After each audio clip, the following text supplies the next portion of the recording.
What's up everybody? Damon here, and in today's gaming news, Bethesda is actually responding to negative Starfield reviews on Steam. Nearly half of CD Projekt Red is now working on the sequel to The Witcher 3, and sentimental Skyrim players are giving their original save file heroes a well-deserved rest. This is your daily fix.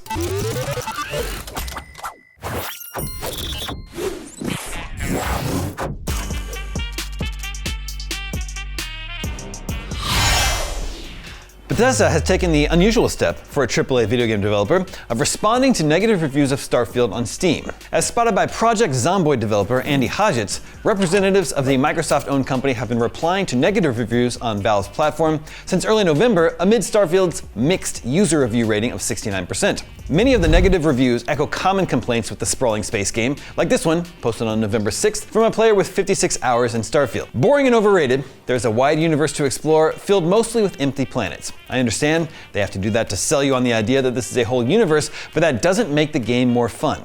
You can land on any planet and explore the copy-pasted locations. You will see the exact same locations from one end of the universe to the other and everywhere in between, as wide as the ocean and as deep as a puddle. You can explore everywhere, but why would you want to? This review sparked a response from someone called Bethesda Kraken developer, who signed off their post as coming from Bethesda customer support. Greetings! Thank you for taking the time to leave a review for Starfield. We are sorry that you do not like landing on different planets and are finding many of them empty. Some of Starfield's planets were meant to be empty by design, but that's not boring. Quote, when the astronauts went to the moon, there was nothing there, they certainly weren't bored, end quote. The intention of Starfield's exploration is to evoke a feeling of smallness in players and make you feel overwhelmed. You can continue to explore and find worlds that do have resources you need or hidden outposts to look through. Never stop exploring, Bethesda customer support. Bizarrely, the response quotes Ashley Chang, Bethesda's managing director, who uttered the phrase, when the astronauts went to the moon, there was nothing there, they certainly weren't bored, in a New York Times feature published ahead of Starfield's September launch. But it's not like this is some famous quotation. Why are they quoting their coworker? Here's a more recent response, again from the busy Bethesda Kraken, to a similar negative review from a Starfield player with over 76 hours on record who also found it boring. You can fly, you can shoot, you can mine, you can loot. Starfield is an RPG with hundreds of hours of quests to complete and characters to meet. Most quests will also vary on your character's skills and decisions, massively changing the outcome of your playthrough. Try creating different characters with backgrounds and characteristics that clash or are the opposite of previous characters. You will feel like you are playing a totally different game. Put points in different skills from a character you've previously created, and you are now faced with completely different decisions to make and difficulties to encounter. There are so many layers to Starfield that you will find things you never knew were possible after playing for hundreds of hours. So Bethesda is responding to reviews that say Starfield is boring by saying, nuh-uh. While indie video game developers respond to Steam reviews all the time, big publishers like Bethesda rarely get stuck in, which makes these responses noteworthy. Why would Bethesda bother? It may be trying to steer Starfield's sentiment in a more positive direction, mindful of that troublesome mixed user review rating. Starfield is currently the lowest rated Bethesda game ever on Valve's platform. Fallout 76 currently has a mostly positive user review rating of 76%, if you're wondering, and management will no doubt be keen to address that. Of course, there's a risk that comes from responding to negative reviews, particularly when you use them to insist landing on empty planets isn't boring. Indeed, I didn't find a single IGN commenter on this article that was convinced by Bethesda's arguments. Bethesda has updated Starfield a number of times since its launch. The latest patch, 1.8.86, added DLSS support.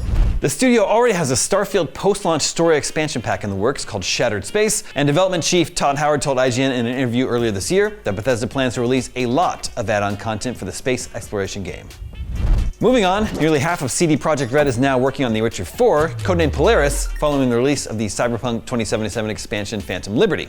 Confirmation arrived during CD Projekt's latest earnings report, which indicated almost 330 developers, or just under 50% of its staff, were working on the highly anticipated sequel as of October 31st. The CEO also confirmed the company expects more than 400 developers will be working on Polaris by mid-2024. The report also has more than 25% of developers listed as in transfer as they transition away from Phantom Liberty, and the company has said previously that many of those team members would join Polaris alongside the Cyberpunk sequel, codenamed Orion, and other projects. As for its development stage, CD Projekt Red hasn't said anything since it confirmed Polaris had entered pre-production back in May of 2022, but it's at least exciting to know that production is really ramping up on the sequel to one of the most beloved games of all time.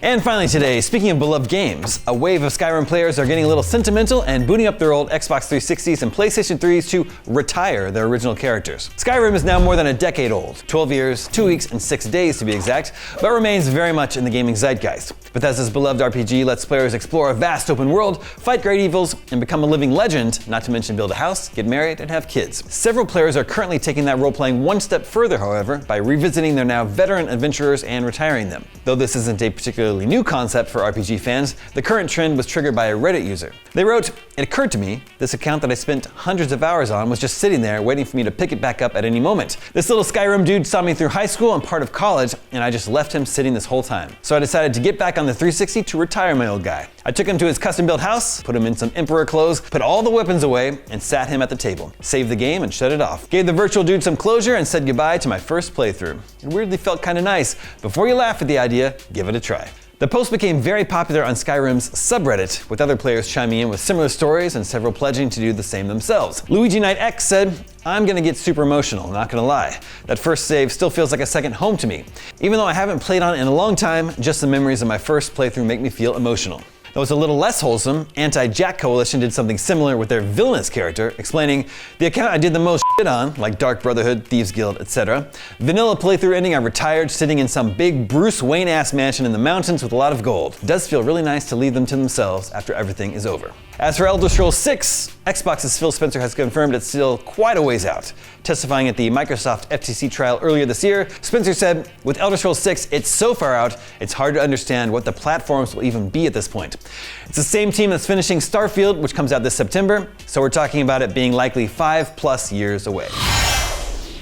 And that is your Daily Fix for Tuesday, November 28th. Now that you're caught up on the news, watch the launch trailer for the Batman Arkham Trilogy on Nintendo Switch. I'm Damon Hatfield, and for all your video game news, stay tuned to IGN.